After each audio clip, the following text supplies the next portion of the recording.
പുരുഷന്മാർക്ക് പൊതുവെ ഉണ്ടാവുന്ന ഒരു പ്രയാസമാണ് പ്രോസ്റ്റേറ്റ്. നമുക്ക് എല്ലാവർക്കും അറിയാം പ്രോസ്റ്റേറ്റ് ഗ്രന്ഥിയുടെ ബുദ്ധിമുട്ട്. അത് ഏജ് ആയിട്ടുള്ള 45 മേലെയുള്ള പുരുഷന്മാരിലാണ് പൊതുവെ പ്രോസ്റ്റേറ്റ് ഹൈപ്പർട്രോഫി BPH കണ്ടുവരാറുള്ളത്. പ്രോസ്റ്റേറ്റ് ലൈംഗിക പ്രശ്നങ്ങൾക്ക് കാരണമാകുമെന്ന് ചില പേഷ്യൻസ് ചോദിക്കാറുണ്ട്.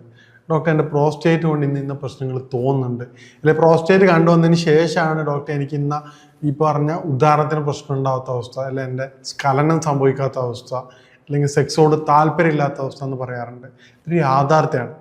നമുക്ക് പ്രോസ്റ്റേറ്റ് വന്നു കഴിഞ്ഞാൽ അത് 3 പ്രധാനപ്പെട്ട സെക്ഷൽ പ്രശ്നങ്ങൾക്ക് അത് കാരണമാകാറുണ്ട്. അപ്പം ഇന്ന് നമുക്ക് വിശദമായിട്ട് അത് എന്തൊക്കെയാണെന്ന് പരിശോധിക്കാം. ഞാൻ ഡോക്ടർ സയ്യിദ് മുഹസിൻ. പിന്നെ പ്രോസ്റ്റേറ്റ് വന്നു കഴിഞ്ഞാലുള്ള ഏറ്റവും പ്രധാനമായിട്ട് സെക്സ് ബാധിക്കുന്നത് അതിൻ്റെ ഉദാഹരണത്തെയാണ്. അത് പ്രധാനമായിട്ടും 3 തരത്തിലാണ് അത് ബാധിക്കുന്നത്. കാരണം ഒന്ന്, പ്രഷർ കൊണ്ട്, പെൽവിക് പ്രഷർ കൊണ്ട് ഉദാഹരണം ലഭിക്കാത്തൊരവസ്ഥ വരും. പിന്നെ ഹോർമോണൽ ആക്ടിവിറ്റീസ് കൊണ്ട് അത് ഉദാഹരണം ലഭിക്കാത്തൊരവസ്ഥ വരും. രണ്ടാമത്തെ കാരണമാണ് ഇജക്ഷൻ നടത്താത്തത്, അതായത് സ്ഖലനം നടക്കാത്തൊരവസ്ഥ. പ്രോസ്റ്റേറ്റ് കംപ്ലൈൻറ്റുള്ളവർക്ക് എന്ത് ചെയ്യില്ല, കൃത്യമായിട്ട് സ്ഖലനം നടക്കാത്തത്. കാരണം എന്ന് പറഞ്ഞാൽ പ്രോസ്റ്റേറ്റ് ഗ്രന്ഥിയുടെ ബ്ലോക്കേജ് കാരണം അത് പ്രധാനപ്പെട്ട കാരണമാണ്. സ്ഖലനം നടക്കാത്ത ഒരു സാറ്റിസ്ഫാക്ഷൻ കിട്ടാത്തൊരവസ്ഥ. പിന്നെ ചില മെഡിസിൻ്റെ കോംപ്ലിക്കേഷൻ കാരണം എന്ത് ചെയ്യും, പ്രോസ്റ്റേറ്റിൻ്റെ സ്ഖലനം സംഭവിക്കാത്തൊരവസ്ഥ വരും. അതുപോലെ സ്ഖലനം സംഭവിക്കുന്ന പകരം ബാക്കിലേക്ക് അത് പോവുകയും ചെയ്യാം. മൂന്നാമത്തുള്ള പ്രശ്നമാണ് അത് സൈക്കോളജിക്കലുള്ള ഫാക്ടേഴ്സ്. ഏറ്റവും പ്രധാനമാണ് സ്ട്രെസ്സ്. കാരണം എന്ത് ചെയ്യും, ഈ ഒരു ബുദ്ധിമുട്ട് കൊണ്ട് എന്നെ കൊണ്ടത് പറ്റൂലേ എന്നുള്ളൊരു ടെൻഷനോട് കൂടിയിട്ട് സെക്സോട് തീരെ താല്പര്യമില്ലാത്തൊരവസ്ഥ വരും. പിന്നീട് ഉണ്ടാകുന്നതാണ് ടയർഡ്നെസ്. കാരണം എന്താണ്, രാത്രി കാലങ്ങളിൽ 1-2 പ്രാവശ്യം അല്ലെങ്കിൽ 2-3 പ്രാവശ്യം എഴുന്നേറ്റിട്ട് മൂത്രമൊഴിക്കേണ്ടി വരും. അത് നോർമൽ സ്ലീപ്പിനെ ഡിസ്റ്റർബ് ചെയ്യും. ഇതെന്ത് ചെയ്യും, ഈ പറഞ്ഞ കാര്യങ്ങൾ. ഇനി പ്രോസ്റ്റേറ്റിൻ്റെ BPHൻ്റെ ബിനൈൻ പ്രോസ്റ്റേറ്റ് ഹൈപ്പർട്രോഫിയുടെ പ്രധാനപ്പെട്ട കാരണങ്ങൾ എന്തൊക്കെയാണെന്ന് നമുക്ക് പരിശോധിക്കാം. ഏറ്റവും പ്രധാനപ്പെട്ട കാരണം ഹോർമോണൽ ഇംബാലൻസിങ് ആണ്. നമുക്ക് എല്ലാവർക്കും അറിയാം, ഏജ് വർദ്ധിക്കുന്നതിനനുസരിച്ച് പുരുഷന്മാരിലെ ടെസ്റ്റോസ്റ്റിറോണിൻ്റെ അളവ് കുറയുകയും ഈസ്ട്രോജൻ്റെ അളവ് അവിടെ നിലനിൽക്കുകയും ചെയ്യും. ഈ ടെസ്റ്റോസ്റ്റിറോണിൻ്റെ അളവ് പ്രോസ്റ്റേറ്റിൻ്റെ ഗ്രോത്ത് വർധനവിന് കാരണമാകും. ഇതാണ് ഏറ്റവും പ്രധാനപ്പെട്ട കാരണം. രണ്ടാമതാണത് പിന്നെ ഏജിങ് ഫാക്ടർ. ഏജിങ് ഫാക്ടർ എന്ന് പറഞ്ഞു കഴിഞ്ഞാൽ നമ്മുടെ ഇപ്പോൾ നോർമൽ ആയിട്ടുള്ള പ്രോസ്റ്റേറ്റ് സെൽസിൻ്റെ ഡെത്ത് ഉണ്ട്, അതും അതുപോലെ തന്നെ പുതിയ സെൽസിൻ്റെ ഗ്രോത്തും തമ്മിലുള്ള ബാലൻസിങ് ഇല്ലാത്തൊരവസ്ഥ. കാരണം ഡെത്ത് സംഭവിക്കാതെ വരികയും പുതിയ ഗ്രോത്ത് കൂടുതൽ വരികയും ചെയ്യുന്നത് പ്രോസ്റ്റേറ്റ് ഹൈപ്പർട്രോഫിയുടെ ഏറ്റവും പ്രധാനപ്പെട്ട കാരണം, പ്രോസ്റ്റേറ്റ് ഗ്രന്ഥിയുടെ വീക്കത്തിൻ്റെ ഏറ്റവും പ്രധാനപ്പെട്ട ഒരു കാരണമാണ്. മൂന്നാമത്തെ ഏറ്റവും പ്രധാനപ്പെട്ട കാരണം ക്രോണിക് ഇൻഫ്ലമേറ്ററി കണ്ടീഷൻസ്. ശരീരത്തിൽ തുടർച്ചയായിട്ടുണ്ടാകുന്ന ഇൻഫ്ലമേഷനും ഇൻഫെക്ഷനും ക്രോണിക് പ്രോസ്റ്റേറ്റിൻ്റെ കാരണം. പിന്നെ മെറ്റബോളിക് ഡിസോർഡേഴ്സ്. കാരണം എന്താണ്, നമ്മുടെ ഇന്നത്തെ സഡൻഡറി ലൈഫ് സ്റ്റൈൽ, കൂടുതൽ ആയിട്ടുള്ള ഭക്ഷണങ്ങൾ, ഇപ്പം റെഡ് മീറ്റ്സ് കൂടുതലായിട്ട് കഴിക്കുക, അത് ഈ പറയുന്ന BPHന് കൂടുതലായിട്ട് കാരണമാണ്. പ്രോസ്റ്റേറ്റിൻ്റെ വളർച്ചയ്ക്ക് അത് വളരെയധികം സഹായം ചെയ്യുന്നുണ്ട്. പിന്നെ ഉണ്ടാകുന്ന നമ്മുടെ സഡൻഡറി ലൈഫ് സ്റ്റൈൽ, കൂടുതൽ ലോങ് ടൈം സിറ്റിങ് ഇതിൻ്റെ പ്രഷർ, പെൽവിക് പ്രഷർ കൂട്ടുകയും അത് ഇതിന് പ്രധാനപ്പെട്ട കാരണമായിട്ട് കണ്ടുവരാറുണ്ട്. ഇനി എന്തൊക്കെയാണ് അതിൻ്റെ സൈൻ ആൻഡ് സിംറ്റംസ് എന്ന് നമുക്ക് നോക്കാം. പ്രോസ്റ്റേറ്റ് ഗ്രന്ഥിയുടെ കംപ്ലൈൻറ്റ് ഉണ്ടാകുന്ന പ്രധാനപ്പെട്ട സൈൻ ആൻഡ് സിംറ്റംസ്. ഏറ്റവും പ്രധാനപ്പെട്ട ലക്ഷണം എന്ന് പറയുന്നത് തുടർച്ചയായിട്ടുണ്ടാകുന്ന മൂത്രമൊഴിക്കാനുള്ള ഒരു ടെൻഡൻസിയാണ്, യൂറിനേഷന് പോകാനുള്ള ടെൻഡൻസി. മൂത്രമൊഴിക്കുമ്പോഴുള്ള പ്രയാസം എന്ന് പറഞ്ഞാൽ പേഷ്യൻസ് പറയാറുണ്ട്. ഡോക്ടർ രാവിലെ ചില പേഷ്യൻസ് അറിയാത്ത, പ്രോസ്റ്റേറ്റ് ആണെന്ന് അറിയാത്ത പേഷ്യൻസിനോട് നമ്മൾ ഹിസ്റ്ററി എടുക്കുന്ന സമയത്ത് അവർ പറയാം, ഡോക്ടർ രാവിലെ അല്ലെങ്കിൽ മൂത്രമൊഴിക്കുന്ന സമയത്ത് ഫസ്റ്റ് ഒരു ശക്തി ഇല്ലാത്ത ഒരു ഫ്ലോ ഉണ്ടാവും, പിന്നീട് മാത്രമേ എനിക്ക് ഒരു ബലം കിട്ടുള്ളൂ.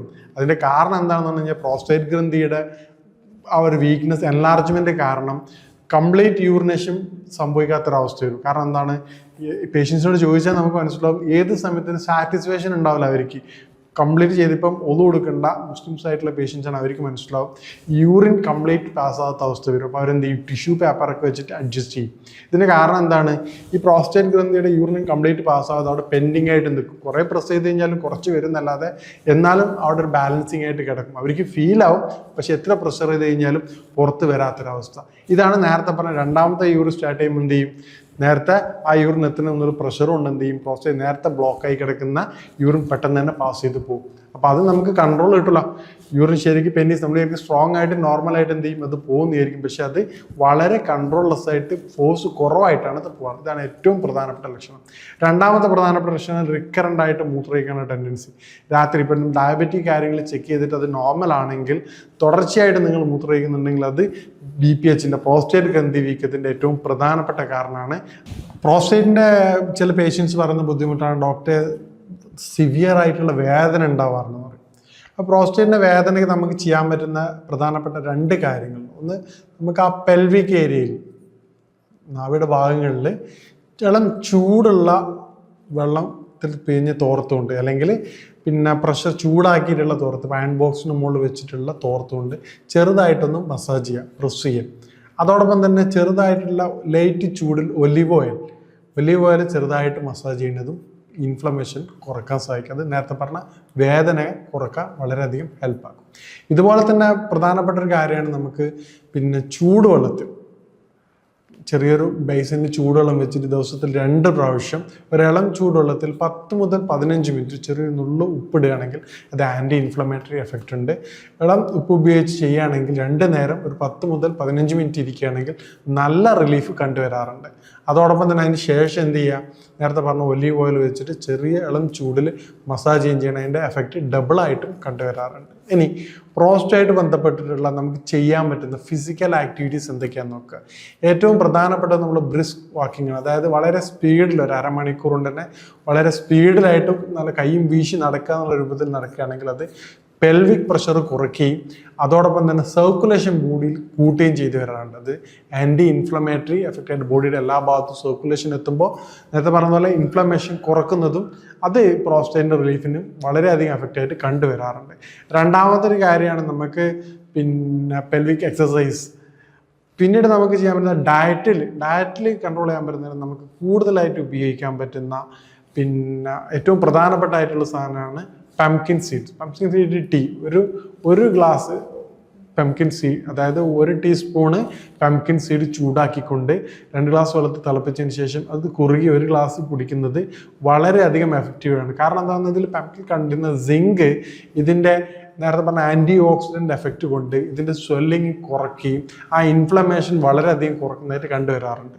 അതോടൊപ്പം തന്നെ നമുക്ക് ബാർലിയുടെ വെള്ളം വളരെയധികം കുടിക്കുന്നത് മസിൽസ് നേരത്തെ പറഞ്ഞ ആൻറ്റി ഇൻഫ്ലമേറ്ററി എഫക്റ്റും യൂറിൻ വളരെ സ്മൂത്തായിട്ട് പോകുന്നതിനും സഹായിക്കും. ഇത് രണ്ടും നമ്മൾ ഡയറ്റിൽ നിർബന്ധമായിട്ട് ഉൾപ്പെടുത്തേണ്ടതാണ്. കാരണം നോർമൽ അല്ലാത്ത ഡയറ്റിൻ്റെ ഭക്ഷണ ക്രമീകരണം വിശദമായിട്ട് വിശദീകരിക്കുന്നുണ്ട്. അതല്ലാതെ നമുക്ക് വീട്ടിൽ നിന്ന് തന്നെ ചെയ്യാൻ പറ്റുന്ന ഏറ്റവും പ്രധാനപ്പെട്ട 2 കാര്യങ്ങളാണിത്. പിന്നീട് നമ്മൾ ഭക്ഷണത്തിൽ ഏറ്റവും പ്രധാനമായിട്ട് ശ്രദ്ധിക്കേണ്ടത് ഡ്രൈ ഫ്രൂട്ട്സിലുള്ള അത്തിപ്പഴം വളരെ എഫക്റ്റീവാണ്. ഈ പറഞ്ഞ പ്രോസ്റ്റേറ്റിൻ്റെ തടിപ്പിന് അത്തിപ്പഴം കഴിക്കുന്നുണ്ട് അതിൻ്റെ പ്രോസ്റ്റേറ്റിൻ്റെ തടിപ്പ് വളരെയധികം കുറഞ്ഞു വരുന്നതായിട്ട് ചില പേഷ്യൻസിൽ കണ്ടുവരാറുണ്ട്. അതോടൊപ്പം തന്നെ നമ്മളിപ്പോൾ ഈ പറഞ്ഞ റെഡ് മീറ്റ്സ് പൂർണ്ണമായിട്ടും ഒഴിവാക്കേണ്ടതാണ്. അത് നേരത്തെ ഈ പറഞ്ഞ കാര്യങ്ങൾ ഇത് കൂട്ടുകയും ചെയ്യുന്നുണ്ട്. ബാർലി, പിന്നെ ആൻറ്റിസോഡ് റിച്ച് ആയിട്ടുള്ള ഗാർലിക്, ഉലുവയുടെ വെള്ളം ദിവസവും ഇനി പ്രോസ്റ്റേറ്റ് വന്നു കഴിഞ്ഞാൽ നിർബന്ധമായിട്ട് ശ്രദ്ധിക്കേണ്ട കുറച്ച് കാര്യങ്ങൾ നേരത്തെ പറഞ്ഞ പോലെ ആ പെൽവിക് എക്സസൈസും അതുപോലെ തന്നെ ബ്രിസ്ക് വാഷ് നിർബന്ധമായിട്ട് ചെയ്യേണ്ടതാണ്. അതോടൊപ്പം തന്നെ ഏറ്റവും പ്രധാനമായിട്ട് നമ്മൾ ചെയ്യേണ്ട പ്രധാനപ്പെട്ട കാര്യം എന്ന് പറഞ്ഞാൽ കൃത്യമായിട്ടുള്ള ഇടവേളയിൽ യൂറിൻ നിങ്ങൾ പരിശോധിക്കേണ്ടതാണ്. അതോടൊപ്പം തന്നെ യൂറിനിലുള്ള ഈ പെയിനും തുടർച്ചയായിട്ടുണ്ടാകുന്ന പനി, അതുപോലെ ബ്ലഡ് ഇവ കാണുകയാണെങ്കിൽ നിർബന്ധമായിട്ട് നിങ്ങൾ ഡോക്ടറെ കൺസൾട്ട് ചെയ്യേണ്ടതാണ്. അതോടൊപ്പം തന്നെ വളരെ സ്മൂത്ത് ആയിക്കൊണ്ടുള്ള ഡ്രസ്സുകൾ, അടിവസ്ത്രങ്ങൾ ധരിക്കാൻ പ്രത്യേകം ശ്രദ്ധിക്കേണ്ടതാണ്. യൂറിൻ യാതൊരു കാരണവശാലും ബ്ലോക്ക് ആവാതെ കൃത്യമായ ഇടവേളയിൽ യൂറിനേഷൻ നടത്താൻ നിർബന്ധമായിട്ടും ശ്രദ്ധിക്കേണ്ടതാണ്. നേരത്തെ പറഞ്ഞ ആ പെൽവിക് മസാജും അതുപോലെ സിറ്റ് ബാത്തും നിങ്ങൾ നിർബന്ധമായിട്ടും ചെയ്യുകയാണെങ്കിൽ നിങ്ങളുടെ പ്രോസ്റ്റേറ്റായിട്ട് ബന്ധപ്പെട്ട പ്രശ്നങ്ങൾ നിങ്ങൾക്ക് പൂർണ്ണമായിട്ടും മാറ്റിയെടുക്കാവുന്നതിന് സർജറി ചെയ്ത് കഴിഞ്ഞാൽ പോലും ചില കേസിൽ ചില പേഷ്യൻസ് പറയാറുണ്ട് ഡോക്ടറെ സർജറി ചെയ്തിരുന്നു പക്ഷേ വീണ്ടും അതേ ബുദ്ധിമുട്ട് വന്നിട്ടുണ്ട്. നേരത്തെ പറഞ്ഞാൽ എൻലാർജ്മെൻ്റ് ആണ് അതിൻ്റെ കാരണം. അതിൻ്റെ ലൈഫ് സ്റ്റൈൽ കാര്യങ്ങൾ നിങ്ങൾ പിന്തുടരുകയാണെങ്കിൽ വീണ്ടും അതേ അവസ്ഥ നിങ്ങൾക്ക് തിരിച്ചു വരും. അതുകൊണ്ട് നേരത്തെ പറഞ്ഞ കാര്യങ്ങൾ നിർബന്ധമായിട്ട് ഒഴിവാക്കേണ്ടതാണ്. അതോടൊപ്പം തന്നെ ലോങ് സ്റ്റാൻഡിംഗ് ഉള്ള ഒരു വ്യക്തിയാണെങ്കിൽ ഓരോ ഹാഫ് ആൻ അവറിന് ശേഷം ചെറിയ ബ്രേക്ക് കൊടുത്തുകൊണ്ട് അത് നിങ്ങളുടെ പെൽവിക് പ്രഷർ കുറക്കാൻ സഹായിക്കും.